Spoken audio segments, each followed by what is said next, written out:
தேவனுடைய பரிசுத்த நாமத்துக்கு கனம் மகிமையும் உண்டாவதாக. எனக்கு கொஞ்சம் அந்த இப்ப ஷேர் பண்ணுங்க. கேக்குதா? கேக்குது. எனக்கு கொஞ்சம் இங்க மழையும் இடியுமா இருக்கிறதுனால பேட்டரியில தான் நான் போயிட்டு இருக்கிறேன் இப்போ. அதனால எவ்வளவு சீக்கிரம் நான் முடிக்க முடியுமோ அவ்வளவு சீக்கிரம் நான் முடிக்க பார்ப்பேன். ஜெபம் பண்ணி கொள்ளுங்கள், அவனுடைய கரங்கள் நம்மளோட இருக்க வேண்டும் என்று. இன்றைய தினம் நம்ம பார்க்க போறது பரிசுத்த ஸ்தலம் சுத்திகரிக்கப்பட்ட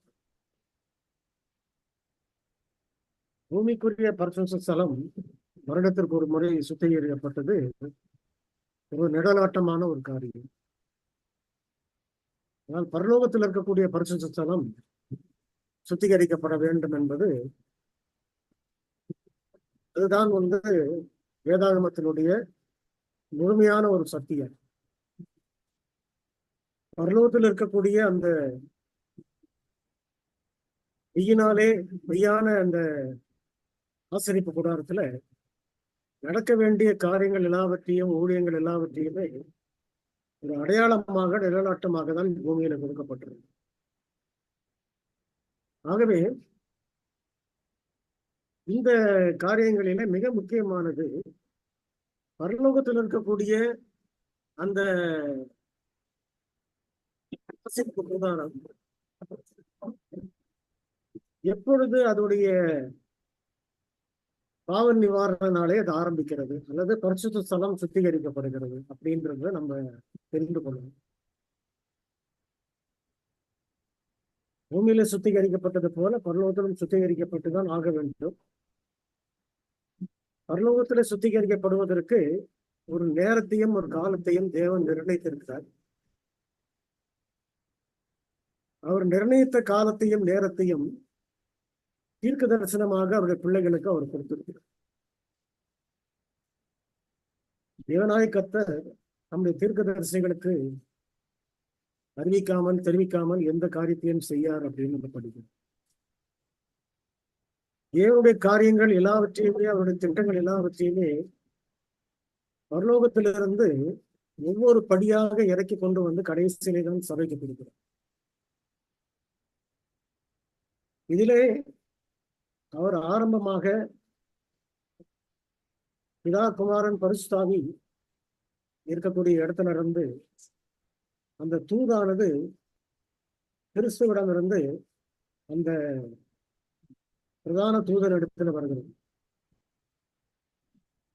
அவன் அந்த செய்தியை கொண்டு தீர்க்கதரிசிகள் இடத்துல கொடுக்கிறார். தீர்க்கதரிசிகள் இந்த செய்தியை சபைக்கு கொடுக்கிறார்கள். சபையின் தலைவர்கள்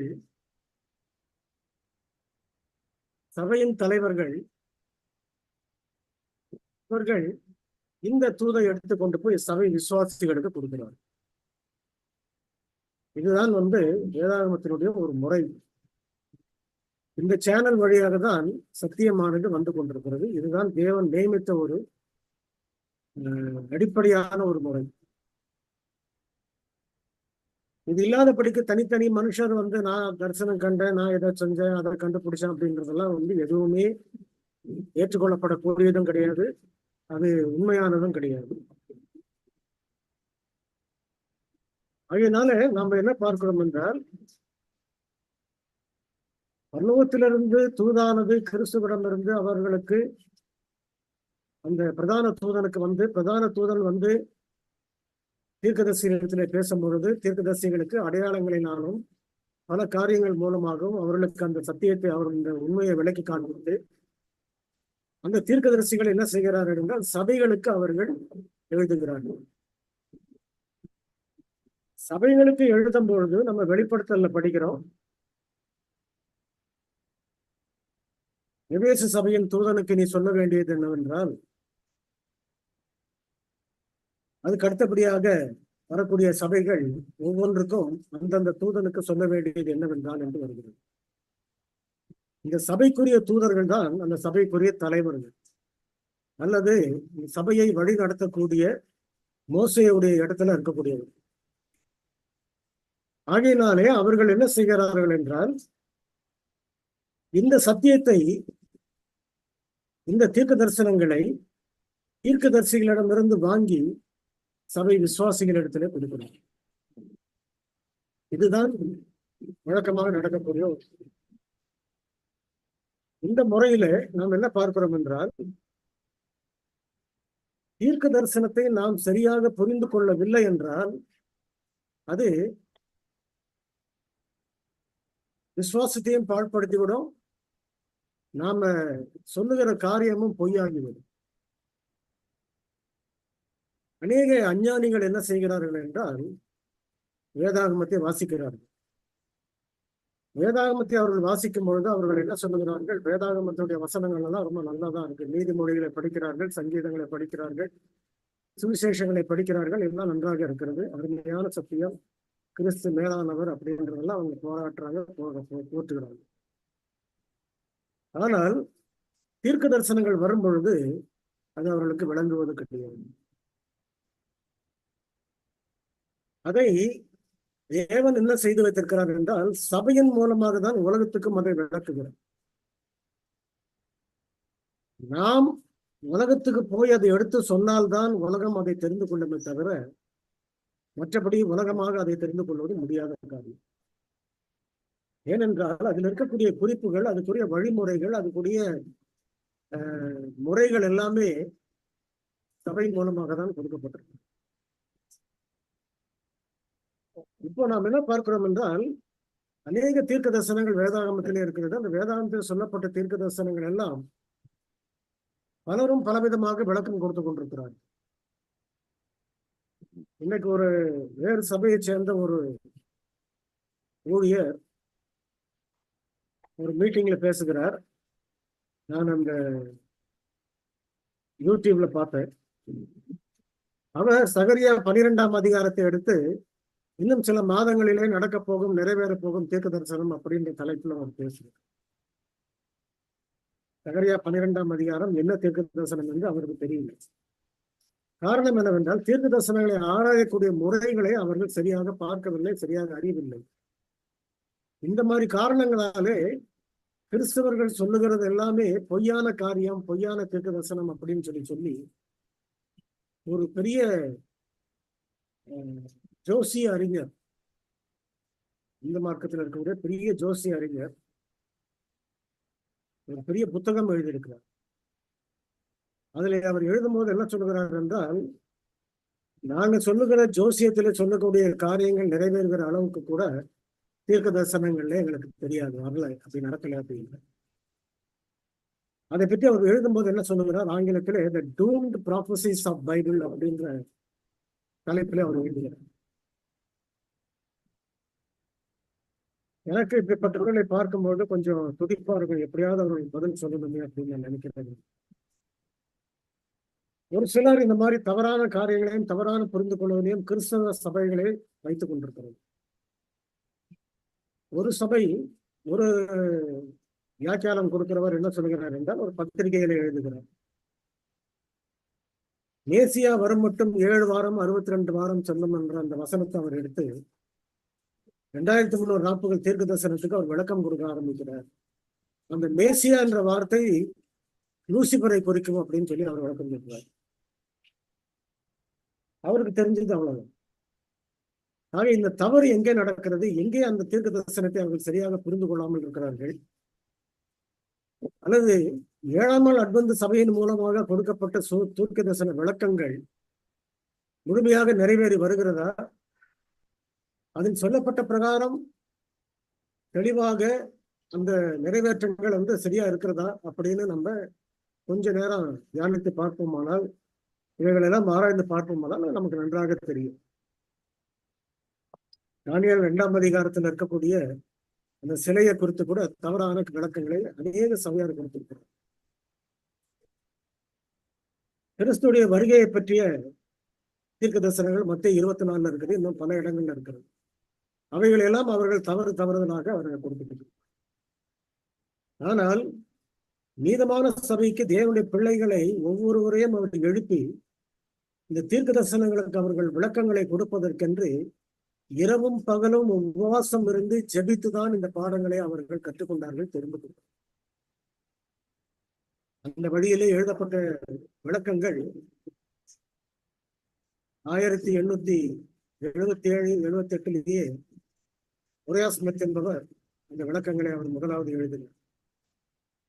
நம்முடைய அட்வென்ட் சபையினுடைய பயனியர்ஸ் அநேகர் அவைகளை அடிப்படையாக வைத்து அநேக விளக்கங்களை அதற்காக எழுதி வைத்திருக்கிறார்.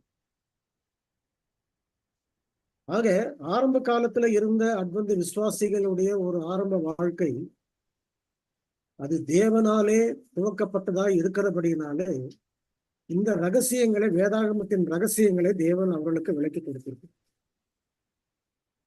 அதன் கூடவே எலன் ஒயிட் அம்மையார் மூலமாக, தீர்க்க தரிசனங்கள் மூலமாக அந்த விளக்கங்களை எல்லாவற்றையும் அவர் அங்கீகரித்திருக்கிறார். ஒரேயா ஸ்மித்துடைய விளக்கத்தை பற்றி அம்மையார் பல இடங்களிலே அவர்கள் எழுதுகிறார். ரிவைவ் அண்ட் ஹெரால்ட் என்ற பத்திரிகையிலே அவருடைய கட்டுரைகள் வரும்பொழுது இந்த கட்டுரைகள் எப்போதும் முதலாவது பக்கத்திலே, முதலாவது இடத்திலே இருக்க வேண்டும் என்று அவர்கள் ஜெபிக்கிறார்கள். அதற்காக நான் வாஞ்சிக்கிறேன் என்று சொல்கிறார். அப்படியானால் அந்த விளக்கங்கள் எப்படிப்பட்ட விளக்கங்களாக இருக்கிறது? இன்றைக்கு நம்ம படிக்க போகிறது இந்த தீர்க்க தரிசனங்களே ஒரு தீர்க்க தரிசனம் தானியேல் 8ஆம் அதிகாரம் 14ஆம் வசனத்தில் இருக்கக்கூடிய தரிசனத்தை குறித்து நாங்கள் தியானிக்க போகிறோம். எந்த அளவுக்கு நமக்கு ஆசரிப்பு கூடாரம் 7ஆம் நாள் அட்வென்ட் சபையினுடைய அஸ்திபாரமாக இருக்கிறதோ அதே போல இந்த 2300 நாற்பகல் தீர்க்க தரிசனமும் இந்த சபையினுடைய ஒரு அஸ்திபாரமாக இருக்கிறது. 7ஆம் நாள் அட்வென்ட் சபையிலே நான் ஞானஸ்தானம் பெற்றிருக்கிறேன், நான் ஓய்வு நாள் ஆசரிக்கிறேன், கற்பனைகளை அறிந்திருக்கிறேன், இவைகளெல்லாம் நான் படித்திருக்கிறேன் என்று சொல்றது ஒரு பக்கம் இருந்தாலும் இதன் மீதமான சபை நிகழ்கால சத்தியம் என்ன என்பதை புரிந்து கொண்டால்தான் இந்த சபையிலே இருந்து தொடர்ந்து இருப்பதற்குரிய விசுவாசமும் ஒரு வைராக்கியமும் தொடர்ந்து இருக்கிறதற்கு அது வழிவகுத்து கொடுக்கும். அநேகர் இந்த அடிப்படையை தெரிந்து கொள்ளாதனால எல்லா சபைகளைப் போலவும் இதுவும் ஒரு சபை தானே, நம்ம இங்க இருந்தா என்ன அங்க இருந்தா என்னன்னு சொல்லிட்டு போகிறவங்களும் உண்டு. சில இடங்களிலே நான் ஊழியங்கள்ல கலந்து கொண்டு ஊழியங்களை செய்திருக்கிறேன். சில போதகர்கள், பெரிய போதகர்கள் கூட சேர்ந்து அந்த எஃபோர்ட் மீட்டிங் எல்லாம் கூட இருந்து செஞ்சிருக்கிறேன். அவர்கள் எனக்கு சிறு சிறு கிராமங்களுடைய மீட்டிங்லாம் என்கிட்ட கொடுத்துருந்தாங்க. அப்படி செய்யும் பொழுது பாடலூர்ன்ற இடத்துல ஒரு சின்ன சபையை ஆரம்பித்த போது அங்கு கொஞ்ச நாள் அவர்களுக்கு நான் உதவி செஞ்சு பார்த்தேன். அருமையான சிஎஸ்ஐ குடும்பங்கள் அங்கு ஞானஸ்தானம் பெற்று வேதாகமத்தை படித்து நன்றாக தெரிந்த சத்தியத்தை அவர்கள் வாரம் வாரம் படித்து ஒவ்வொரு வாரமும் ஆவலாக அவர்கள் என்ன செய்வார்கள் என்றால் ஆலயத்துக்கு உதவியார்கள். அவர்களுக்கு எல்லா சத்தியத்தையும் நான் கொடுத்து விட்டேன். ஆனால் இந்த 2300 நாற்பகலும் ஆசரிப்பு கூடாரமும் எடுப்பதற்கு இன்னும் கொஞ்ச நாள் இருக்கிறது. அடிப்படை சத்தியங்கள் எல்லாம் கொடுத்து விட்டு இதுல கொஞ்ச நாள் இருக்கிறது. அவர்கள் அதிகமான சிஎஸ்ஐ உறவினர்களை கொண்டவர்களா இருக்கிறபடினாலே சிஎஸ்ஐ காரங்கெல்லாம் என்ன செய்யறாங்கன்னா அவங்களுக்கு அதிகமாக இடைஞ்சல் கொடுத்து அதிகமாக பிரெயின் வாஷ் பண்ணி அவர்களை எந்த இடத்துல இருந்தாலும் ஒண்ணுதாங்க அப்படின்னு சொல்ற மாதிரி அவங்க போயிட்டாங்க. அந்த மாதிரி ஒரு 2-3 சிஎஸ்ஐ குடும்பம் அங்க நாங்க பார்த்துருந்தோம். எதுக்கு இதை சொல்றேன்னு சொன்னா, வித்தியாசம் நிகழ்கால சத்தியத்தை பெற்றிருக்கிற சபையினுடைய சத்தியம் என்ன, அதோடைய அஸ்திபாரம் என்னன்றத தேவனுடைய பிள்ளைகள் மிகவும் தெளிவாக அறிந்து வைத்திருக்கணும். நான் ஏன் 7ஆம் நாள் அட்வென்ட் சபையிலே இருக்கிறேன் அப்படின்றதுக்கு பதில் நமக்கே தெரியும். சில நேரங்கள்ல நான் பேஸ்புக்ல சில இடங்கள்ல நம்ம ஜெனரல் கான்ஃபரன்ஸ் பிரசிடென்ட் சொல்லுகிறத பாக்குறேன், அதில் கவனிச்சு பாக்குறேன். I am proud of being a Seventh Day Adventist அப்படின்னு அவர் சொல்றாரு. ஏன் அதுல என்ன இருக்குது? அதுல என்னத்துக்கு அதுல பெருமைப்படுவதற்கோ அதுல சந்தோஷப்படுவதற்கோ ஆச்சரியப்படுவதற்கு என்ன இருக்கிறது? அதுல சபையில 1000 பிரச்சனைகள் இருக்கலாம், 1000 குறைகள் இருக்கலாம், அதை விட்டுருங்க. அது தனி பாடம். சபையில அப்படிப்பட்ட பிரச்சனைகள் இருக்கும்போது நம்ம இந்த சபையில இருக்கலாமான்னு கேள்வி கேட்கிறவங்களுக்கு பதில் கொடுப்பதற்கு நான் நிறைய பாடங்கள் வச்சிருக்கிறேன். வேண்டுமானால் அதை இன்னொரு முறை நான் சொல்லுகிறேன். ஆனால் தேவனுடைய பிள்ளைகள் இந்த ஒரு பாடத்தை அவர்கள் நன்றாக தெரிந்து கொண்டிருப்பார்களானால் அவருடைய அஸ்திவாரம் உறுதியானதாக இருக்கும். ஏனென்றால் ஆசரிப்பு கூடாரத்திலும் கிறிஸ்து இருக்கிறார், 2300 ராப்பகல் தீர்க்க தரிசனத்திலும் கிறிஸ்து இருக்கிறார். ஆசரிப்பு கூடாரத்திலும் கிறிஸ்து சிலையில் அறையப்படுகிறார், 2300 ராப்பகல் தீர்க்க தரிசனம் கிறிஸ்து சிலையில் அறையப்படுகிறார். கிறிஸ்து சிலுவையில் அறையப்பட்டு நமக்கு ரட்சிப்பை தேடி கொடுக்கிறார் இந்த 2 இடத்துலயும். ஆகையினாலே நமக்கு எல்லா இடத்திலுமே கிறிஸ்து இருக்கிறபடியினாலே நம்முடைய அஸ்திபாரம் நிச்சயமாகவே அது கிறிஸ்துவின் மேல்தான் போடப்பட்டிருக்கிறது. கற்பாரியாக கிறிஸ்துவின் மேல்தான் அது நிர்மாணிக்கப்பட்டிருக்கிறது. ஆகையினாலே அந்த அஸ்திபாரத்தை நம்ம பலவீனமான அஸ்திபாரம் நினைப்பதற்கு வாய்ப்பே கிடையாது. ஆக தேவனுடைய பிள்ளைகள் இன்றைக்கு நம்ம படிக்க போகிற காரியம் தானியேல் 8ஆம் அதிகாரம் 14ஆம் வசனத்தை கொஞ்சம் எடுத்தவர்கள் வாசிங்க. தானியேல் 8ஆம் அதிகாரம் 14ஆம் வசனம். அவன் என்னை நோக்கி 2300 ராப்பகல் செல்லும் வரைக்கும் இருக்கும், பின்பு பரிசுத்த ஸ்தலம் சுத்திகரிக்கப்படும் என்றான். தானியேலுக்கு கொடுக்கப்பட்ட தீர்க்க தரிசனம். தானியேலுக்கு இந்த தீர்க்க தரிசனம் கொடுத்த போது அதை முடிக்கிற சமயத்திலே அதனுடைய அர்த்தங்கள் விளங்காதனாலே அவர் என்ன செய்தார் என்றால் நோய்வாய்ப்பட்டேன் அப்படின்றார். அந்த கவலை, அதாவது மற்ற காரியங்களுக்காக கவலைப்பட்டு நோய்படுறவங்க இந்த உலகத்துல இருக்கிறாங்க. ஆனா சத்தியம் விளங்கலன்னு கவலைப்பட்டு நோய்வாய்ப்பட்ட ஒரு மனுஷனா இருந்தார். அந்த அளவுக்கு தேவனுடைய ஆவியினால வழிநடத்தப்பட்ட ஒரு மனுஷன். அப்போ அவர் தன்னுடைய விண்ணப்பத்துல கேட்கறதுக்கு முன்னாலேயே ஒரு சில சின்ன சின்ன குறிப்புகளை அந்த அதிகாரங்களிலே 8வது அதிகாரத்துக்கு பிறகு 9வது அதிகாரத்திலே அவர் அந்த குறிப்புகளை சிலது கொடுத்திருக்கிறார். அதாவது அந்த 2300 ராப்பகல் என்பது எப்போது ஆரம்பிக்கிறது, எப்போது முடிகிறது, எந்த காலத்துல யார் வருகிறார்கள், என்ன நடக்கிறது என்ற காரியங்கள் எல்லாவற்றையுமே முழுமையாக ஒரு சிறு சிறு குறிப்புகளாலே நமக்கு அந்த குறிப்புகளை வைத்துதான் நாம் என்ன செய்கிறோம் என்றால் தீர்க்க தரிசனங்களை குறித்து ஆராய்ச்சி செய்கிறோம். ஆக இந்த அதிகாரத்திலே நாம பார்த்த பிரகாரமாக நமக்கு இந்த நேரத்திலே எசேக்கியேல் 4ஆம் அதிகாரம் 7ஆம் வசனமும், எசேக்கியேல் 4ஆம் அதிகாரம் 7ஆம் வசனம், எண்ணாகமம் 14ஆம் அதிகாரம் 34ஆம் வசனம்.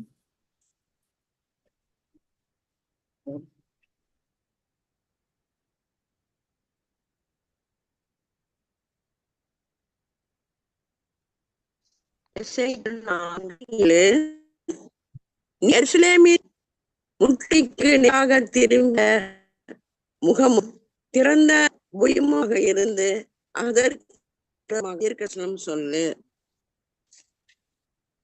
என்ன கொஞ்சம் வாசிங்க, நான் தெளிவா கேட்கல. எருசலேமின் முற்றுகைக்கு நேராக திரும்பிய முகமும் திறந்த புயமுமாக இருந்து அதற்கு விரோதமாய் தீர்க்க தரிசனம் சொல்லு. எசேக்கியேல் 4:7, எண்ணாகமம் 14:34,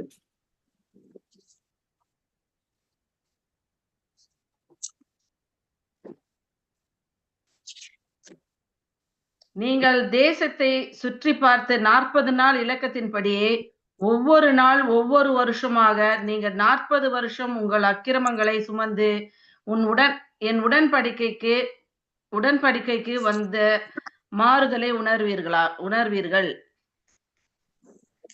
ஒவ்வொரு நாளுக்கு பதிலாக ஒவ்வொரு வருஷம். வேதாகமத்தை கொஞ்சம் ஜெபத்தோட நம்ம ஆராய்ந்து பார்க்கும்போது சில உண்மைகளை அதுல நம்ம தெரிந்து கொள்ளணும். என்ன உண்மைகளை அதில் தெரிந்து கொள்கிறோம்? இந்த 40, 7 இதெல்லாம் அதிகமாக வேதாகமத்திலே காணப்படுகிற எண்கள். 7ன்னு சொல்லும் பொழுது வாரத்துடைய நாட்கள் 7ஆக வைத்து 7வது நாளை ஓய்வு நாளாக வைத்திருக்கிறோம். அதே போல 7 வருடங்கள் 70 வருடங்கள் அப்படின்னு அந்த 7 பாகமாக பிரித்து வருது.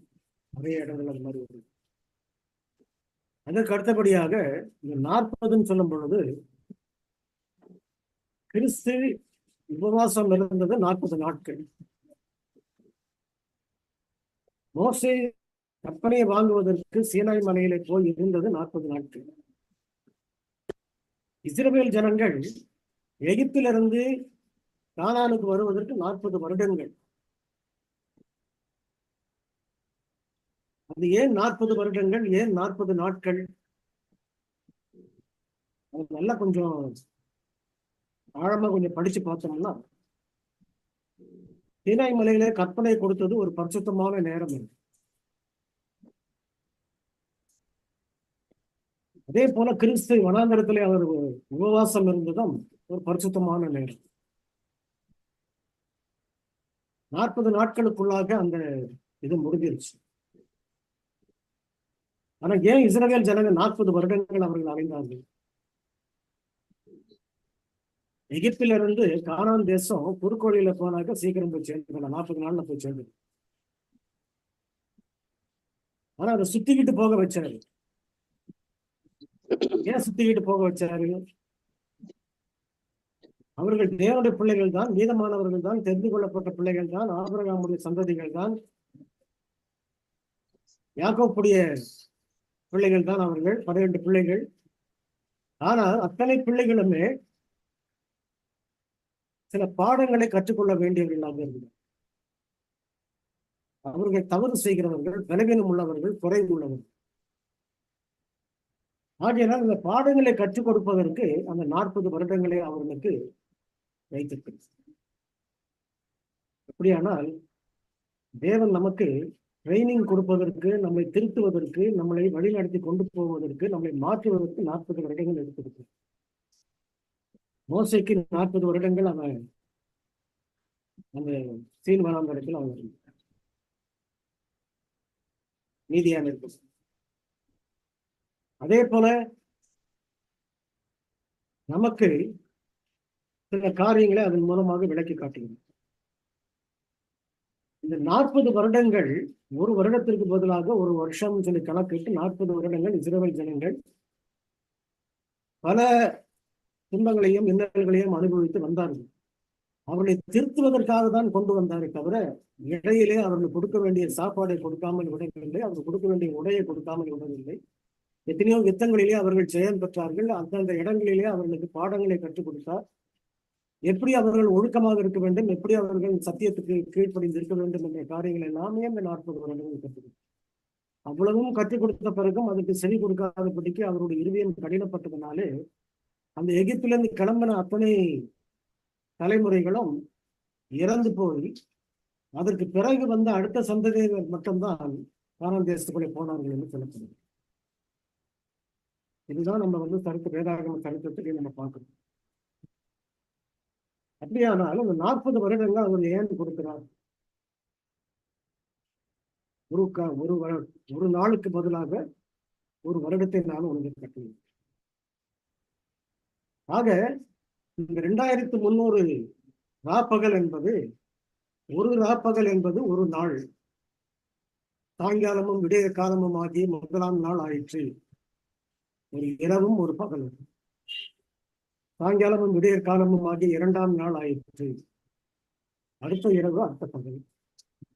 அப்படியானால் அந்த ஒரு இரவும் ஒரு பகலும் சேர்ந்து ஒரு நாள் என்ற கணக்கில் வரும் பொழுது இதுல 2300 நாட்கள் என்பது 2300 நாட்கள். 2300 நாட்கள் என்பது இந்த வசனத்தின் அடிப்படையிலே நமக்கு 2300 வருடங்கள். ஆக அந்த 2300 ராப்பகல் செல்லும் வரைக்கும் இருக்கும். பின்பு பரிசுத்த ஸ்தலம் சுத்திகரிக்கப்படும் அப்படின்றதுதான் நமக்கு தீர்க்க தரிசன வசனம். இந்த 2300 ராப்பகல் தீர்க்க தரிசனம் எப்பொழுது ஆரம்பிக்கிறது, எப்பொழுது முடிகிறது? 2 காரியங்களை நம்ம தெரிந்தால்தான் அந்த தீர்க்க தரிசனம் எப்பொழுது முடிகிறது என்பதை நாம் தெளிவாக அறிந்து கொள்ள முடியும்.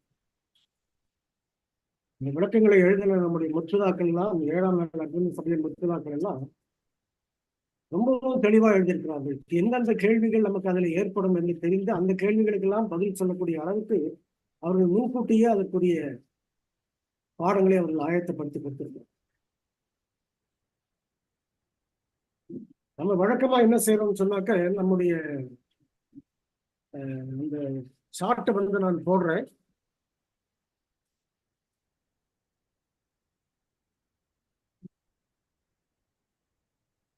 இதுல நீங்க பார்க்கலாம். இப்போ 457 ஆரம்பிக்குது. நான் கொடுக்குற சார்ட் வந்து ஒரியா ஸ்மித் அவர் பயன்படுத்தின அந்த சார்ட். அவருடைய புத்தகத்தில இருந்து நான் காப்பி எடுத்திருக்கிறேன்.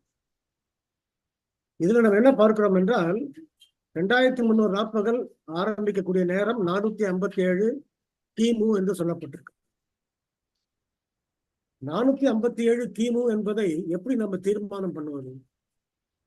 சும்மா குருட்டு போக்காம ஒரு எந்த விதமான ஒரு லாஜிக் இல்லாதபடிக்கு ஒரு விளக்கங்களை சொல்லுவதற்கு அவர்கள் இந்த உலக பிரகாரமான இந்த காலத்துல இருக்கிற மற்ற சபைகளை சேர்ந்த தீர்க்கதரிசிகளாக இருக்கவில்லை. தேவனுடைய பிள்ளைகள் மிகவும் உபவாசத்தோடும் ஜெபத்தோடும் இரவும் பகலும் போராடி ஆண்டவற்றை இந்த ஞானத்தை பெற்றுதான் அவர்கள் கொடுத்தார்கள். கொடுத்தது மட்டும் இல்லாமல் அந்த தீர்க்க தரிசனங்கள் நிறைவேறுகிறதையும் நாம் உலக சரித்திரத்துல பார்த்துக்கிட்டு இருக்கோம். ரெண்டையும் கம்பேர் பண்ணி படிக்கும் பொழுது அவர்கள் சொன்ன தீர்க்க தரிசனங்கள் மிகவும் தெளிவாக நிறைவேறி இருக்கிறதை நம்மளால பார்க்க முடியும். அதுதான் முக்கியமான காரியம். இஷ்டத்துக்கு எனக்கு தெரிஞ்ச மாதிரி நான் ஏதோ ஒரு விளக்கம் சொல்ற மாதிரி சொல்லிட்டு நிறைய பேர் என்ன செய்யறாங்கன்னு சொன்னாக்க, அந்த மீட்டிங்ல பேசுற மாதிரி வந்து நிறைய பேர் பேசுறாங்க. ஒரு தடவை கோயம்புத்தூர்ல நான் வந்து ஒரு ஊழியத்தின் விஷயமா நான் போயிருந்தப்போ அங்கே சொல்லிட்டு ஒரு பெந்தகோஸ்து பாஸ்டர் வந்து பேசுறாரு. நான் பார்த்தது ஒரு ஆயிரக்கணக்கான மக்கள் கூட்டம் கிடையாது, லட்சக்கணக்கான மக்கள் கூட்டம். ஒரு பெரிய மைதானத்துல அந்த கூட்டம் நடக்கிறது. அவர் என்ன சொல்லுகிறாருன்னு சொல்லிட்டு என் கூட இருந்தவங்க என்னை கூட்டிட்டு போனாங்க. அவங்களுக்கு அப்பதான் ஒரு 4-5 நாளா பைபிள் ஸ்டடி கொடுத்துருக்குறேன். நீங்களும் வாங்க எங்க கூட என்ன சொல்றாங்கன்னு கேட்போம் அப்படின்னு கூட்டிட்டு போனாங்க. போனாக்க அவர் என்ன சொல்லுகிறார் என்றால், கிறிஸ்துடைய 2ஆம் வருகைக்குரிய அடையாளத்தை பற்றி மத்தேயு 24 எடுத்து சொல்லுகிறார். 2 ஸ்திரீகள் இயந்திரம் அரைத்துக் கொண்டிருப்பார்கள். ஒருத்தி கைவிடப்படுவாள், ஒருத்தி ஏற்றுக்கொள்ளப்படுவாள். 2 பேர் வயலில் இருப்பார்கள். ஒருவன் ஏற்றுக்கொள்ளப்படுவான், இன்னொருவர் கைவிடப்படுவான். இதுக்கு அவர் என்ன விளக்கம் கொடுக்குறாரு? 2 பேர் ஒரு பிளேன் ஓட்டிட்டு போவாங்க. ஒருத்தரை வந்து படகுல அப்படியே எடுத்துக்குவாரு, ஒருத்தர் அப்படியே பிளைன்லயே போடுவார். 2 பேர் கார் ஓட்டிட்டு போவாங்க. ஒருத்தர் பரலோகத்துக்கு போடுவாரு, ஒருத்தர் கீழே போடுவார். அவர்களுக்கு தெரிஞ்ச வியாக்கியானம் இதுதான். இந்த மாதிரி ஒரு குருட்டுத்தனமான வியாக்கியானத்தை தான் இந்த உலகம் இன்றைக்கு கேட்டுக்கொண்டிருக்கிறது. ஆனால் அந்த உலகம் ரட்சிப்புக்கு எவ்வளவு தூரத்துல இருக்கிறது அப்படின்றத நீங்க பாருங்க. அறிந்திருக்கிற தேவனுடைய பிள்ளைகளுக்கே சாத்தான் சும்மா விடுறதில்லை. நம்ம பல போராட்டங்களையும் குழப்பங்களையும் ஏற்படுத்தி மேற்கொண்டது அறியாதபடிக்கும் அதை குறித்து அதுக்கு கீழ்ப்படியாதபடிக்கும் நம்மளை வந்து அவன் கொஞ்சம் பண்ணிக்கிட்டு இருக்காங்க. அறியாத ஜனங்கள்ட்ட அவன் என்ன செய்வான்? கூடுமான வரைக்கும் இந்த சத்தியம் அவர்களுக்கு போய் சேராதபடிக்க தடுப்பான். இதுதான் அவன் செய்வான். ஆகையினால என்ன பார்க்கிறோம்? இந்த வசனங்கள் அடிப்படையிலே நமக்கு என்ன சொல்லப்படுகிறது? அதிகாரம் 9 நமக்கு பார்க்கிறோம். 23, 24 2 வசனங்களை வாசிங்க.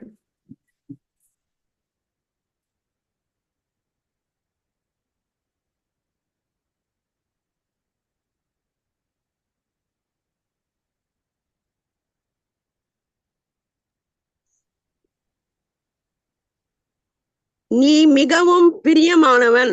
கேக்குதுங்களா? முதலாவது காரியமே அவர் சொல்லும் பொழுது நீ மிகவும் பிரியமானவன். நீ மிகவும் பிரியமானவன். ஆதலால் நீ வேண்டிக் கொள்ள தொடங்கின போதே கட்டளை வெளிப்பட்டது. நான் அதை அறிவிக்க வந்தேன். இப்பொழுதும் சொல்லுகிற வார்த்தையை நீ கவனித்து கேட்டு தரிசனத்தை அறிந்து கொள். மீறுதலை தவிர்க்கிறதற்கும், பாவங்களை தொலைக்கிறதற்கும், அக்கிரமத்தை நிவர்த்தி பண்ணுகிறதற்கும், நித்திய நீதியை வருவிக்கிறதற்கும், தரிசனத்தையும் தீர்க்க தரிசனத்தையும் முத்திரிக்கிறதற்கும், மகா பரிசுத்தமுள்ளவரை அபிஷேகம் பண்ணுகிறதற்கும், உன் ஜனத்தின் மேலும் உன் பரிசுத்த நகரத்தின் மேலும் 70 வாரங்கள் செல்லும்படி குறிக்கப்பட்டிருக்கிறது. அடுத்த வசனம். இப்பொழுது நீ அறிந்து உணர்ந்து கொள்ள வேண்டியது என்னென்றால், எருசலேமை திரும்பி எடுப்பித்து கட்டுகிறதற்கான கட்டளை வெளிப்படுவது முதல் பிரபுவாகிய மேசியா வருமட்டும் 7 வாரம் 62 வாரமும் செல்லும். அவைகளின் வீதிகளும் அலங்கங்களும் மறுபடியும் கட்டப்படும். ஆனாலும் இடுக்கமான காலங்களிலே இப்படி ஆகும். அந்த 62 வாரங்களுக்கு பின்பு மேசியா சங்கரிக்கப்படுவார். ஆனாலும் நமக்காக அல்ல, நகரையும் பரிசுத்த ஸ்தலத்தையும் வரப்போகிற பிரபுவின் ஜனங்கள் அழித்து போடுவார்கள். அதன் முடிவு ஜலப்பிரவாகம் போல இருக்கும். முடிவு பரியந்தம் யுத்தமும் நாசமும் உண்டாக நியமிக்கப்பட்டது. அவர் 1 வாரம் அளவும் அநேகருக்கு உடன்படிக்கையை உறுதிப்படுத்தி அந்த வாரம் பாதி சென்ற போது பலியையும் காணிக்கையும் ஒளி பண்ணுவார். அருவருப்பான சட்டைகளோட பாழாக்குவான் வந்து இறங்குவான். நிர்ணயிக்கப்பட்டிருக்கிற நிர்மூலம் பாழாக்குகிறவன் மேல் தீரு மட்டும் சொரியும் என்றான். சரி, இந்த வசனங்களை பார்க்கிறோம். மொத்தம் 70 வருடங்கள் 70 வாரங்கள் கொடுக்கப்பட்டிருக்கு. இந்த 70 வாரங்கள்ல நம்ம ஏற்கனவே என்ன பார்த்தோம் என்றால், ஒரு நாள் ஒரு வருஷம் என்ற தலைப்புல பார்த்தோம், அந்த அடிப்படையில பார்த்தோம்.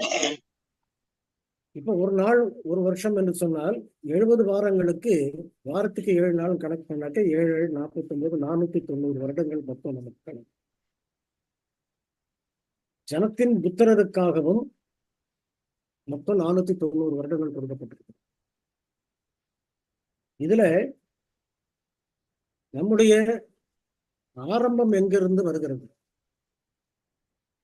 24வது வசனத்திலே நாம் என்ன பார்க்கிறோம் என்றால், எருசலேம் திரும்ப எடுப்பித்து கட்டுவதற்கான கட்டளை வெளிப்படுவது முதல்.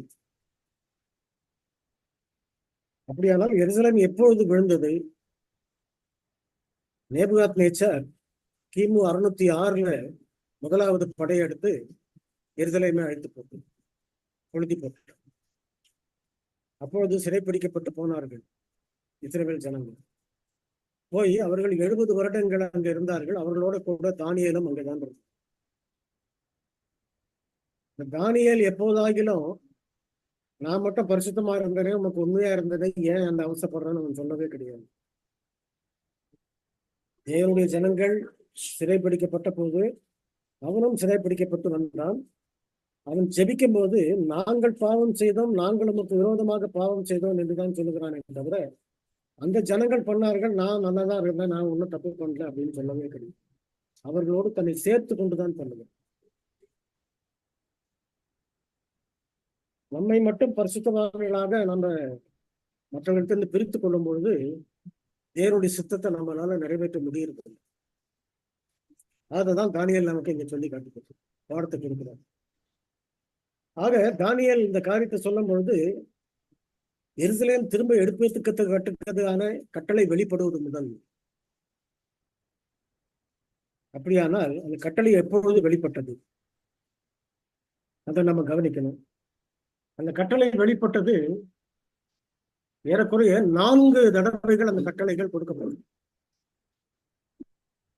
4 ஆண்டுகளிலே 4 சமயங்களிலே 4 ராஜாக்கள் அந்த கட்டளையை கொடுத்திருக்கிறார்.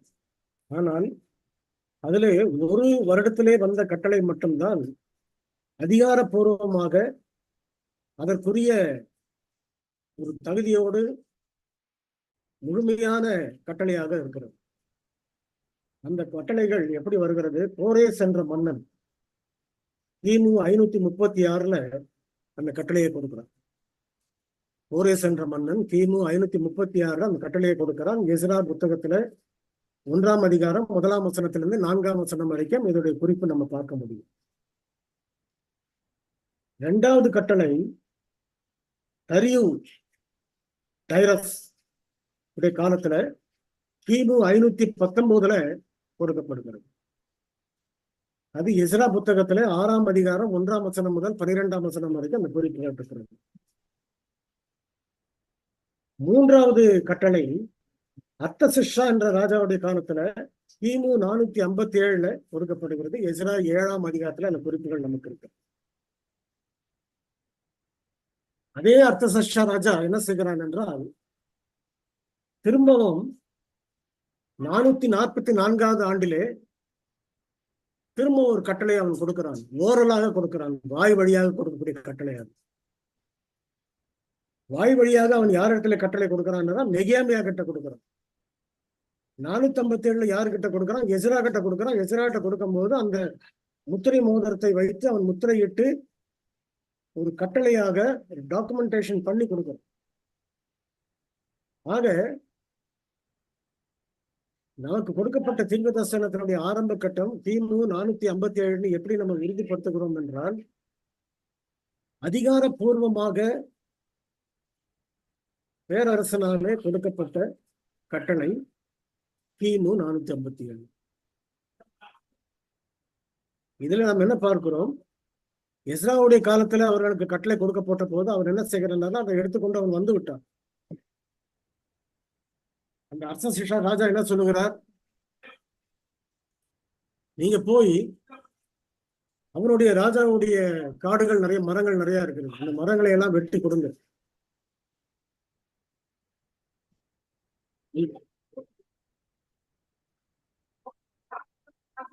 இந்த மரங்களை வெட்டி கொடுங்க.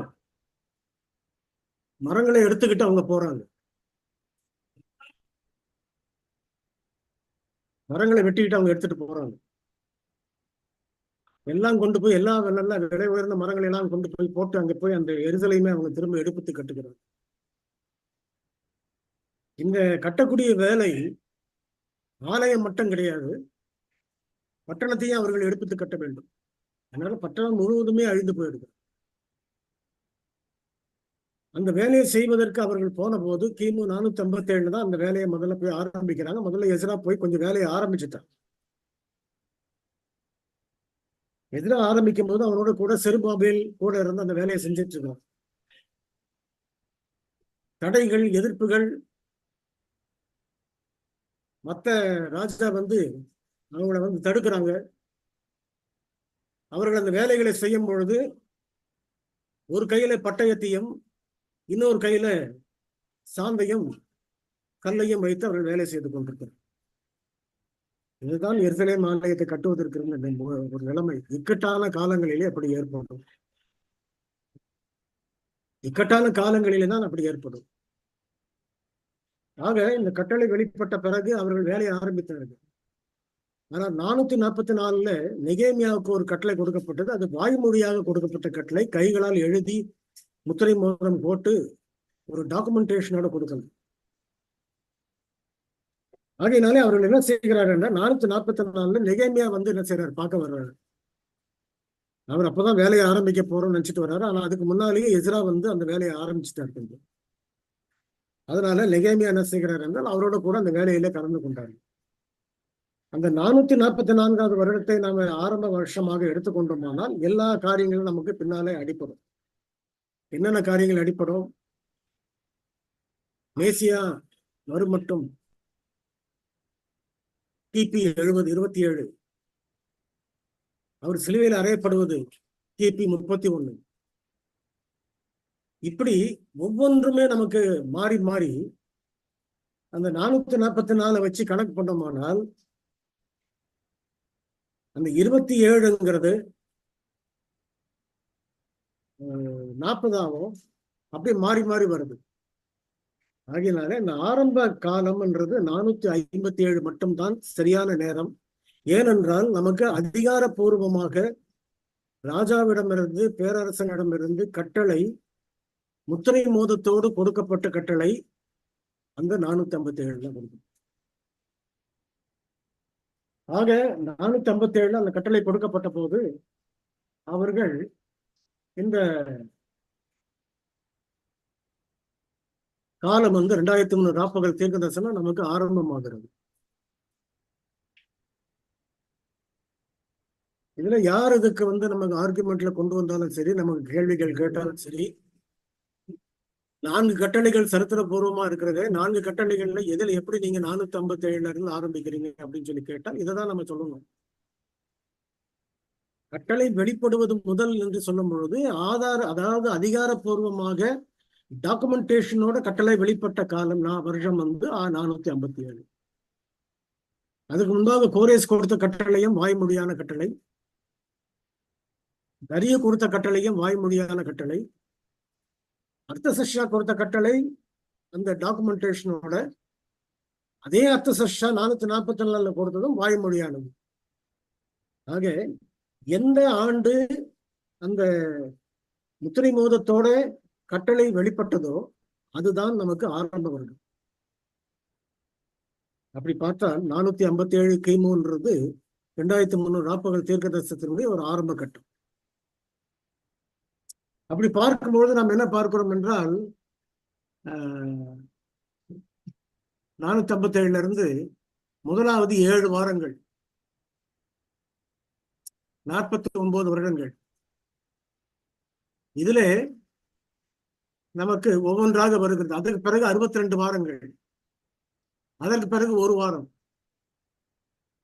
இந்த 457 இருந்து அப்படியே நீங்க கொண்டு வந்தீங்கன்னால் 27ல நமக்கு கிறிஸ்துடைய ஞானஸ்தானம், 31ல அவருடைய சிலுவை மரணம்.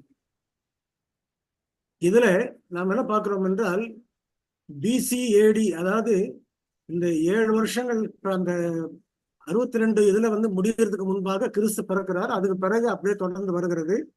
அதுல இருந்து வந்து அவர் 27ல வந்து ஞானஸ்தானம் பெற்றார். 27ல ஞானஸ்தானம் பெற்ற பிறகு 31ல அவர் சிலுவையில் அறையப்பட்டார். அந்த வாரம் பாதி சென்ற போது அவர் பலியும் காணிக்கையும் ஊழியம் பண்ணுவார். இது நமக்கு என்ன காட்டுகிறது? இந்த தீர்க்க தரிசனத்தின் பிரகாரமாக ஆரம்ப நேரத்திலே அவர் ஞானஸ்தானம் பெற்றது. அதற்கு பிறகு மார்க்கில் அவர் சொல்லும்போது என்ன சொல்லுகிறார் என்றால் எல்லாம் நிறைவேறிற்று அப்படின்றார். எல்லாம் நிறைவேறிற்றுன்னு சொன்னா கிறிஸ்து வந்து தீர்க்க தரிசனுடைய நிறைவேறதான் ரொம்ப துல்லியமா அவர் வந்து சுட்டி காமிச்சிட்டே இருக்கிறார். ஏனென்றால் அவர் பிறந்ததும் தீர்க்க தரிசனத்தின் அடிப்படையிலே, வாழ்ந்ததும் தீர்க்க தரிசனத்தின் அடிப்படையிலே, மரித்ததும் தீர்க்க தரிசனத்தின் அடிப்படையிலே, உயிர்த்தெழுந்ததும் தீர்க்க தரிசனத்தின் அடிப்படையிலே. ஆக இந்த தீர்க்க தரிசனங்களை குறித்த ஞானம் ஜனங்களுக்கு இருக்க வேண்டும் என்பதுதான் அவருடையது. அநேகர் என்ன செய்கிறார்கள் என்றால் நம்ம இந்த சுவிசேஷத்தை மட்டும் படித்தா போதும், தீர்க்க தரிசனம் நமக்கு வேண்டாம்னு சொல்லுகிறவர்களும் உண்டு. ஆனால் நீதமான சபைக்கு அப்படிப்பட்ட வெளிச்சத்தை தேவன் கொடுத்தார். தீர்க்க தரிசனங்களை நம்ம படிக்க வேண்டும், ஆராய வேண்டும் என்றுதான் அவைகளை நமக்கு கொடுத்திருக்கிறார். அதனால்தான் தானியேல் வெளிப்படுத்தி நமக்கு மிக முக்கியமாக கொடுக்கப்பட்டிருக்கிறது. ஆக நம்ம 27 அவர் ஞானஸ்தானம் பெற்றார் என்றால் 31ல அவர் சிலுவையில் அறையப்பட்டார் அப்படின்றத நம்ம எப்படி நம்ம கணக்கெடுப்பது? 31ல அவர் சிலுவையில் அறையப்பட்டார் என்றால் ஒரு உண்மையை நம்ம என்ன தெரிந்து கொள்ள வேண்டும்? கிறிஸ்து சிலுவையில் அறையப்பட்ட ஒரு நாள் பஸ்கா அன்றைக்கு தான் அவர் அறையப்பட்டார். இந்த பஸ்கா ஆசரிப்பு அவராலே ஏறக்குறைய 4 தடவைகள் அவர் ஆசரித்திருக்கிறார். ஞானஸ்தானம் பெற்ற பிறகு 4 முறைகள் அவர்கள் பஸ்கா ஆசரித்திருக்கிறார். அதுக்குரிய வசனங்களை நான் சொல்றேன். யோவான் 2ஆம் அதிகாரம் 13ஆம் வசனத்திலே முதலாவது பஸ்கா ஆசரிப்பு, 5ஆம் அதிகாரம் 1ஆம் வசனத்திலே 2வது பஸ்கா ஆசரிப்பு, 6ஆம் அதிகாரம் 4ஆம் வசனத்திலே 3வது பஸ்கா ஆசரிப்பு, 13ஆம் அதிகாரம் 1ஆம் வசனத்திலே 4வது பஸ்கா ஆசரிப்பு. 4வது பஸ்கா ஆசரிப்பு AD 31 நடக்கும். ஆக அன்றைய தினத்துல தான் கிறிஸ்து சிலுவையில் அறையப்பட்டார். பஸ்கா அன்றைக்கு தான் அறையப்பட்டார். அந்த பஸ்கா ஆடு அன்றைய தினத்திலே ஆசாரியனுடைய கையில் இருந்து விலகி ஓடி போயிடுச்சு. தேவாலயத்தினுடைய திரைச்சீலைகள் மேலிருந்து கீழாக கிழிந்தது. கீழிருந்து மேலாக கிழித்தால் அது மனுஷனுடைய கை, மேலிருந்து கீழாக கிழிக்கும் போது அது தேவனுடைய கை. ஆகையினால இந்த AD 31ல அவருடைய சிலுவை மரணம். ஆக நாம் என்ன பார்க்கிறோம் என்றால், இந்த காலங்கள் கடந்து 7 வாரம் 62 வாரம் சென்ற பிறகு ஜனத்தின் புத்திரருக்காக மொத்தம் எத்தனை வருடங்கள், எத்தனை நாட்கள், எத்தனை வருடங்கள் கொடுக்கப்பட்டிருக்கிறது? 490 வருடங்கள். அந்த வாரம் பாதி சென்ற போது அவர் பலியையும் காணிக்கையும் ஊழிய பண்ணுவார், கற்பனையை ஊழிய பண்ண மாட்டார். இந்த வசனத்தை மற்ற கிறிஸ்தவர்கள் சரியா படிச்சாங்கன்னாக்கா அவன் கற்பனை ஒழிஞ்சிச்சுன்னு சொல்ல மாட்டான். அவர் ஒழித்தது பலியையும் காணிக்கையும் மட்டும்தான். ஆகையினால அவர் பலியையும் காணிக்கையும் ஒழிய பண்ணி அதற்கு பிறகு மீதி பாதி நாள் கொஞ்சம் டைம் 3.5 வருஷம் கழித்து 70 வருடங்கள் முடியும் போது, 70 வாரங்கள் முடியும் பொழுது 490வது வருடத்துல எருசலேம் சேனைகளால சூழப்பட்டு தீ கொளுத்தப்பட்டு அது தன்னுடைய தேவனுடைய கரங்களிலிருந்து கிருபையை அது இழந்து போச்சு. வேதாந்தத்துல நமக்கு எல்லாமே முறை பிரகாரமாக தான் கொடுக்கப்படுகிறது. அவர் செய்கிற முறை பிரகாரம் அந்த முறையை தாண்டி போகணும் தான் மனுஷனுக்கு விருப்பம். யூதருக்கு ராஜாவா பிறக்கிறார் கிறிஸ்துன்னு சொல்லும் பொழுது அப்படி அவர் பிறக்கக்கூடாதுன்னு ஏரோது ராஜா நினைச்சான். அதே போல யூதர்களும் தங்களுக்கு அடுத்தபடியாக அந்த உலகத்துல யாரும் சபைகளே வரக்கூடாதுன்றது அவங்களுடைய ஆசையம். ஆனால் எடுக்க வேண்டிய நேரத்துல அவர்கள் அதுக்கு தகுதி இல்லாத போது அவர்கள் அந்த இடத்தை விட்டு நீக்கிறார். வெளிப்படுத்தலே நம்ம அந்த வசனத்தை அதிகமா பார்க்கிறோம். 7 சபைகளை பற்றி படிக்கும் பொழுது, நான் உன் விளக்கு தண்டை உன்னிடத்திலிருந்து நீக்கி போடுவேன். இந்த விளக்கு தண்டுன்றது சர்ச் அத்தாரிட்டி. அதை அவர் நீக்கி போட்ட பிறகு நம்ம ஒண்ணுமே செய்ய முடியும். ஒரு நிர்வாகமா இருக்கலாம், ஒரு காரியமா இருக்கலாம். இன்னைக்கு அது போலதான் இன்னைக்கு பழைய சபைகள்லாம் நிர்வாகமா இருந்துகிட்டு இருக்கு. எல்லா கிறிஸ்தவ சொத்துக்களும் அவங்ககிட்ட தான் இருக்குது, நம்ம கிட்ட கிடையாது. ஆனாலும் அவர்கள் நிராகரிக்கப்பட்டவர்கள். அதனால நம்ம என்ன பார்க்கிறோம், கிறிஸ்து சிலுவையில் அறையப்பட்ட பிறகு அந்த 70 வருடங்கள் முடியும் பொழுது அவர்கள் முற்றிலுமாக அந்த கிருபையை இழந்தார்கள். ஜனத்திற்காகவும் ஜனத்தின் புத்திரருக்காகவும் 7 வாரமும் 62 வாரமும் சொல்லும். அதற்கு பிறகு 1 வாரம். ஆக மொத்தம் 70 வாரம். 70 வாரங்களும் 490 வருடங்கள். 490 வருடங்கள் எப்போது முடிகிறது? கிபி 70ல முடிகிறது. கிபி 70ல முடியும் பொழுது எப்படிப்பட்ட ஒரு நிலைமை ஏற்பட்டது?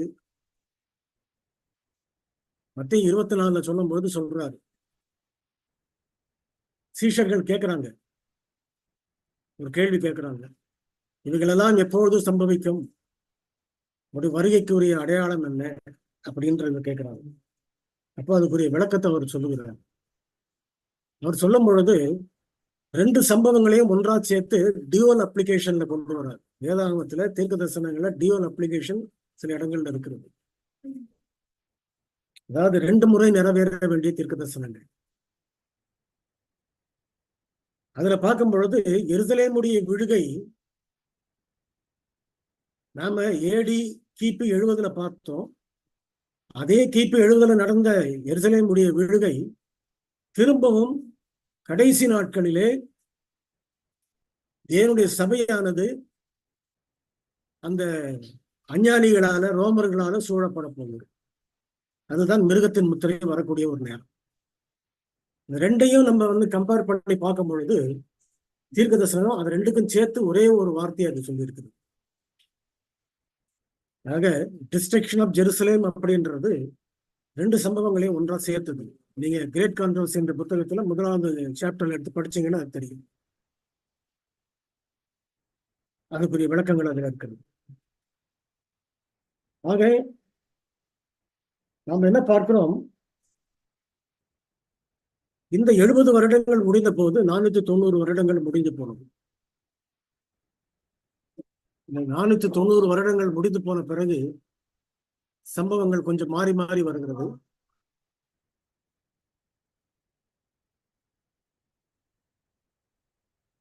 அதற்கு பிறகு 100, 200, 300, 400, 500, 600. இதுல இந்த 500க்கும் 600க்கும் இடையிலே கிபி 538 பேப்பசி போப்பு மார்க்கம் ஸ்தாபிக்கப்பட்டது.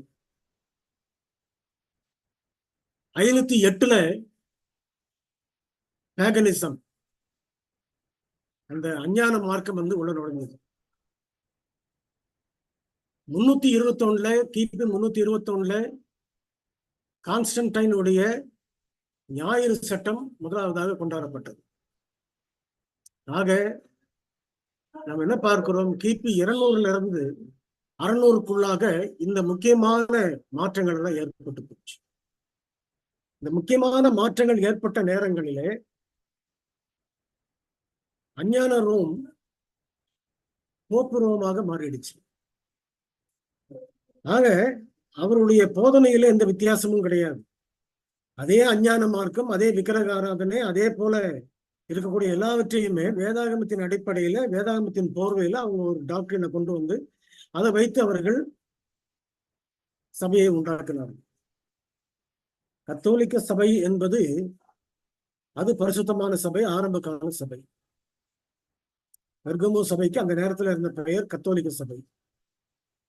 ஆனால் அந்த கத்தோலிக்க சபைன்றது ரோமர்கள் ஆகிய அஞ்ஞானிகளோடு சேர்ந்த பிறகு அது ரோமன் கத்தோலிக்க சபையாக மாறினது. இப்பொழுது அஞ்ஞான மார்க்கம் அதுக்குள்ளே உள்ளே வந்து நுழைந்திருக்கு. இந்த சம்பவங்கள் எல்லாமே வந்து 200க்கு பிறகும் 600க்குள்ளேயே அந்த காரியங்கள் எல்லாம் முடிஞ்சு போச்சு. ஆக 538 வரும்பொழுது போப் என்ன செய்கிறார், அதிகாரத்தை முழுவதுமே ரோம பேரரசர்கள் இவர் வாங்கி இவர் பாப்பு அரசராக, பாப்பு ஆண்டவராக ஒரு பக்கம், இன்னொரு பக்கம் பாப்பு அரசராக. இன்றைக்கே நீங்க பார்ப்பீங்களானால் போப்பு வந்து எல்லா அரசியல் காரியங்களிலும் அவர் தலையிட்டு தான் இருக்கிறார். அவருக்கு அரசியலுக்கு ரொம்ப நெருக்கமான தொடர்பு உண்டு. ஆக இந்த சம்பவங்களுக்கு பிறகு நாம் என்ன பார்க்கிறோம், கிபி 800, கிபி 900, கிபி 1000, கிபி 1100, கிபி 1200, கிபி 1300 இந்த காலகட்டங்கள்ல நமக்கு சில காரியங்கள் நமக்கு விளக்கி கொடுக்கிறார். என்ன விளக்கி கொடுக்கிறார்? இந்த காலகட்டங்கள்ல தேவனுடைய சபையானது 1260 வருடங்கள் உபத்திரவப்பட்ட ஒரு காலம். 1260 வருடங்கள் உபத்திரவப்பட்ட காலத்துல அந்த உபத்திரவங்கள் முடிந்த பிறகு, மத்திய 24 சொன்னார் ஆண்டவர், அந்த உபத்திரவம் முடிந்த பிறகு சந்திரன் ஒளியக்கூடாது இருக்கும், நட்சத்திரங்கள் விழும், சூரியன் அந்தகாரப்படும். இது மத்தியில நம்ம பார்க்கிறோம். அதன்படியாக 1833 வருடத்திலே நட்சத்திரங்கள் விழுந்தது. 1780 சூரியன் இருண்டது. இப்படி நடந்தது. இதற்கு பிறகு நாம் என்ன பார்க்கிறோம் என்றால் 1798 போப்புடைய ஆதிக்கம் ஒரு முடிவுக்கு வந்தது. எப்படி முடிவுக்கு வந்தது? ஐரோப்பிய நாடுகள் முழுவதுமே போப்புடைய அதிகாரத்தின் கீழ் இருக்கிறது. அந்த நாடுகளுக்கு அவர் ஒவ்வொரு ராஜா வர வேண்டும் என்றால் அவருடைய நியமனம் படிதான் வர வேண்டும். அவர்தான் அவர்களுக்கு அந்த ராஜ கிரீடத்தை சூட்டி அபிஷேகம் பண்ண வேண்டும். இதுதான் அந்த ஐரோப்பிய நாட்டினுடைய ஒரு முறையாக இருந்தது. ஐரோப்பா முழுவதுமே அவருடைய கட்டுப்பாட்டில் இருக்கிறது. முதலாவதாக அவர் என்ன செய்கிறார் என்றால், ஐரோப்பிய தேசத்திலே ஒரு எதிர்ப்பை அவர் சந்திக்கிறார். எப்பொழுது சந்திக்கிறார்? அந்த எதிர்ப்பு 1798 அவருக்கு ஏற்படுகிறது. 1798க்கு முன்னால ஏற்படுகிறது. அது ஏற்படும் பொழுது எப்படி ஏற்படுகிறது? நெப்போலியனுக்கு அவர் கிரீடத்தை சூட்டுவதற்கு வந்தார். கிட்ட வந்த நெப்போலியன் என்ன செய்தான் என்றால், அவருடைய தட்டில இருந்து அந்த கிரீடத்தை அவனே எடுத்து தன்னுடைய தலையில சூடிக்கொண்டார். அது நீ சூட்டிதான் நான் வந்து வாங்கிக்கணும்னு அவசியம் கிடையாது, இந்த கிரீடத்தை நானே எடுத்து போட்டுக்கிறேன் அப்படின்னு சொல்லி சொன்னார். முதலாவது எதிர்ப்பு அவனுக்கு அங்கதான் ஏற்பட்டுச்சு. அதற்கு பிறகு 1796 முதலாவது நெப்போலியன் அவரை கைது செய்வதற்காக போகிறான், கிளம்புறான். ஆனால் தீர்க்க தரிசனத்திலே நமக்கு சரித்திரத்திலே என்ன விளக்கம் கொடுக்கப்படுகிறது என்றால், இது சரித்திரத்தில் வரக்கூடிய குறிப்பு பிரெஞ்சு ஹிஸ்டரியில இருக்குது. அதுல அந்த 1796 கிளம்பின நெப்போலியன் அவன் ஏன் தாமதித்து நின்று விட்டான் என்பது தெரிய காரணம் கிடையாது. அதே போல்தான் எருசலேம் சேனைகளால் சூழப்பட்ட போதும் சில காரியங்கள் நடந்தது, காரணமே இல்லாதபடிக்கு நடந்தது. முதலாவது படையெடுப்பு ஒரு அரசன், இரண்டாவது படையெடுப்பு இன்னொரு அரசன். ஆனால் முதலாவது படையெடுத்த அரசன் அவன் திரும்பி போயிட்டான். அதுக்கு பிறகு இரண்டாவது படையெடுத்த வந்த அரசன் தான் வந்து எருசலேமை அழிக்கிறான்.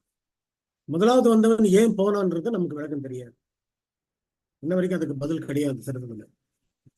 அதே போல நெப்போலியன் வந்த நின்ன பிறகு 1798 திரும்பவும் என்ன செய்கிறான் என்றால், தன்னுடைய படை தளபதியாகிய பெர்தியரை அனுப்பி அந்த போப்புவை கைது பண்ணும்படி அவன் அனுப்புகிறான். அவனுடைய சகோதரி வந்து என்ன ஒரு சில நாட்கள் பிரான்ஸுக்கு கூட்டிட்டு போனாங்க. எனக்கு ரொம்ப பெரிய ஆசை என்னன்றாக்கா, இந்த சரித்திர இடங்கள் எல்லாம் முதல்ல பார்க்கணும்னு ரொம்ப ஆசை. இது எப்படி நிறைவேற இருக்குது போகும்போது அங்க ஒரு வீதியை நான் பார்த்தேன், பெர்தியர் ஸ்ட்ரீட் அப்படின்னு போட்டிருந்துச்சு.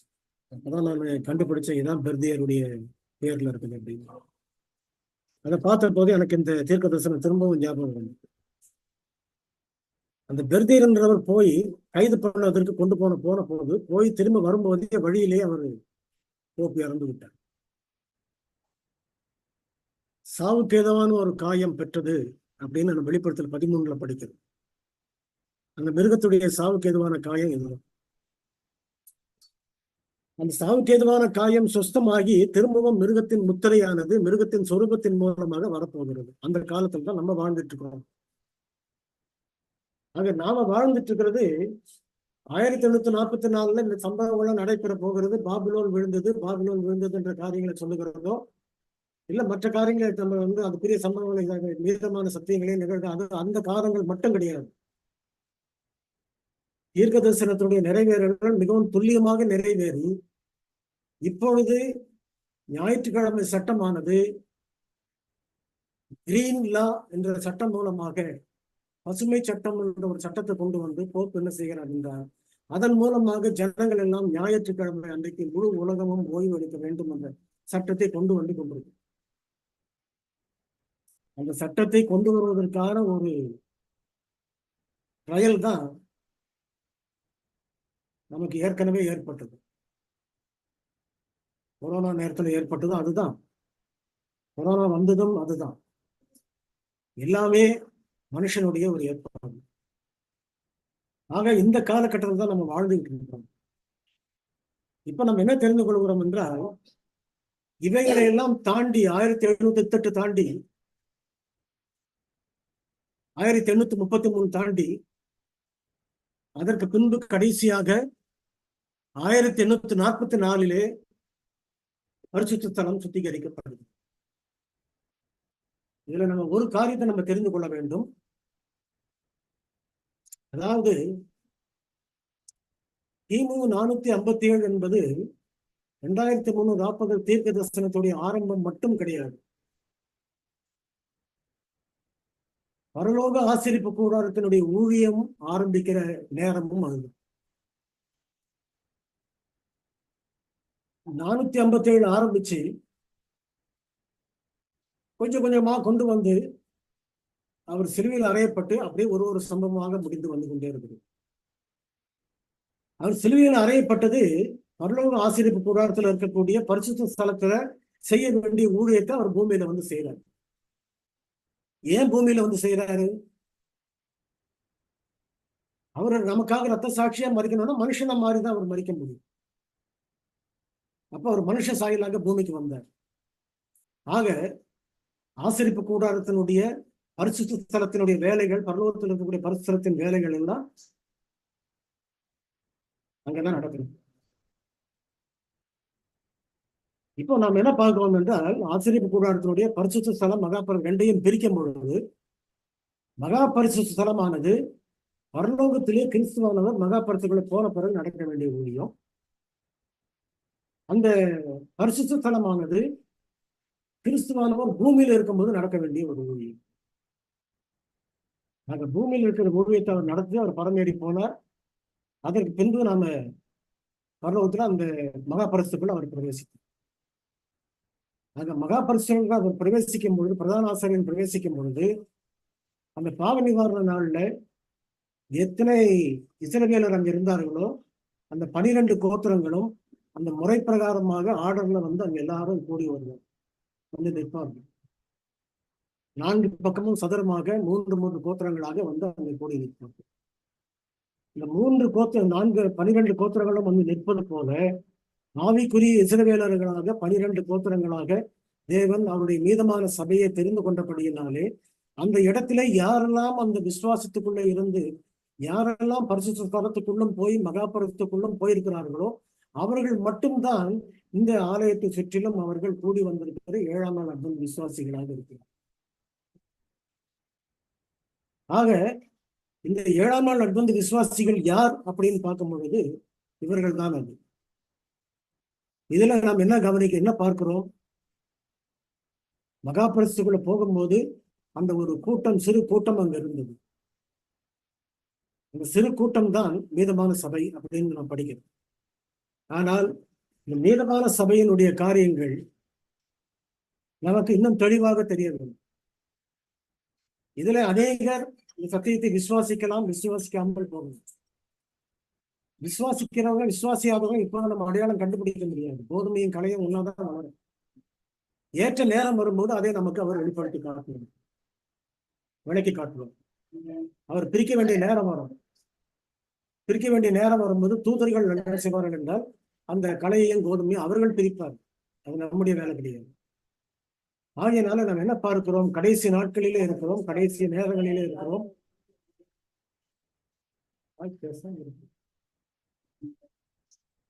நம்முடைய நேரம் மிகவும் சமீபமான நேரத்துக்கு நம்ம வந்துட்டோம். இன்னும் கொஞ்சம் நேரம்தான் நாம் வீடு சேர்வோம் அப்படின்ற ஒரு எதிர்பார்ப்போடு நம்ம இருந்து கொள்வோம். இதுல நம்ம கவனிக்க வேண்டியது நாம பரிசுத்த ஸ்தலத்துல நிற்கிறோமா இல்லை இன்னும் மகாபரிசுத்த கூட நிற்கிறோமான்றது மட்டும்தான் நமக்கு. கிறிஸ்துவோட கூட நம்ம பின்னால போயிருக்கிறோமா இல்லையான்றது மட்டும்தான் நமக்கு. ஆக தேவனுடைய பிள்ளைகளா இருக்கிற நாம இந்த ஒரு உண்மையை தெரிந்து கொள்ளுகிறது மட்டும் இல்லாதபடி இன்னும் என்ன சில காரியங்களை நம்ம தெரிந்து கொள்ளணும். என்ன தெரிந்து கொள்ளணும்? யாரெல்லாம் பரிசுத்த ஸ்தலத்திலே நிற்கிறார்கள், யாரெல்லாம் மகா பரிசுக்குள்ளே நிற்கிறார்கள் அப்படின்ற ஒரு சத்தியத்தை உண்மையை நம்ம தெரிஞ்சுக்கணும். வெளி ரைட்டிங்ஸ் என்ற புத்தகத்திலே அம்மையார் பற்றி ஒரு பெரிய கருத்தை அவர்கள் எழுதுகிறார், பெரிய தெற்கு தரிசனத்தை அவர்கள் எழுதுகிறார். அவர் தரிசனத்திலே கண்ட அந்த தரிசனத்தை குறித்து நாம நாளைய தினத்திலே படிக்க போகிறோம். அதிலே நாம் என்ன தெரிந்து கொள்ள போகிறோம்? வெளிப்படுத்தல் 11ஆம் அதிகாரத்தினுடைய சத்தியத்தை நம்ம படிக்க போகிறோம். அந்த வெளிப்படுத்தல் 11ஆம் அதிகாரத்தினுடைய சத்தியத்தை நம்ம படித்துக் கொண்டோமானால் நாம எங்க நின்று கொண்டிருக்கிறோம் என்பது நமக்கு தெரியும். இவைகளெல்லாம் ஒரு கட்டுக்கதைகளாகவோ அல்லது ஒரு புராணங்களாகவோ நமக்கு சொல்லப்படணும். மரித்தோரிலிருந்து உயிர் தெழுந்த ஆண்டவராகிய இயேசு கிறிஸ்துவுடைய வாயிலிருந்து கொடுக்கப்பட்ட சத்தியமாக இருக்கிறது. இந்த சத்தியங்களுக்கு செவி சாய்க்கத்தக்கதாக தேவன் தாமே உங்களுக்கும் எனக்கும் திரும்பி செய்வாராக. ஆமாம். ஆமென். முடிவு ஜெபத்தையும் பண்ணிடுங்க. பரிசுத்தமும் ஜீவனும் கிருபையும் உள்ள கர்த்தாவே, நீர் மிகவும் பெரியவர், மகத்துவமானவர். உங்களுடைய சமூகத்துக்கு முன்பாக வந்து நிற்பதற்கு நாங்கள் தகுதி இல்லாதவர்கள். அற்பர்களும் நேசர்களும் கல் என்றும் மண் என்றும் சாமல் என்றும் தூசி என்றும் புல் என்றும் நாங்கள் நினைவு கூறப்படத்தக்கவர்களாக இருக்கிறோம். கர்த்தர் தாமே எங்களை ஏற்றுக்கொள்ளும். எங்கள் பலவீனத்திலே பலனாய் இருந்து எங்களை வழிநடத்தும். எங்கள் மீறல்களை மன்னித்தரலாம். உங்களுடைய வருகைக்கும் உடைய சித்தத்துக்கு நாங்கள் ஆயத்தமுள்ளவர்களாக இருக்க எங்களை காத்துக்கொள்ளும். நாட்களின் கடைசியிலே இருக்கிறோம். எங்களை பலப்படுத்தும், வழிநடத்தும், ஆசீர்வதியும். சத்தியத்தை கேட்ட நாங்கள் ஒருவராகிலும் இந்த ரட்சிப்பை இழந்து விடாதபடிக்கு மேலான அந்த ஸ்லாக்கியத்தோடு நாங்கள் உம்மோடு கூட வந்து உங்களுடைய வலது பாரத்திலே உட்கார்ந்து உங்களுடைய ஸ்லாக்கியங்களையும் அந்த நன்மைகளையும் பெற்றுக் கொள்ளத்தக்கதாக நீர் எங்களுக்கு தர வேண்டுமா என்கிறோம். சந்தோஷத்தோடு நாங்கள் திரும்பி செல்லுகிறோம். விசுவாசத்தை எங்களுக்கு பலப்படுத்தும், நம்பிக்கையை பலப்படுத்தும், வேத வசனத்திலே எங்களுடைய உறுதியை நீர் எங்களுக்கு பலப்படுத்தும்.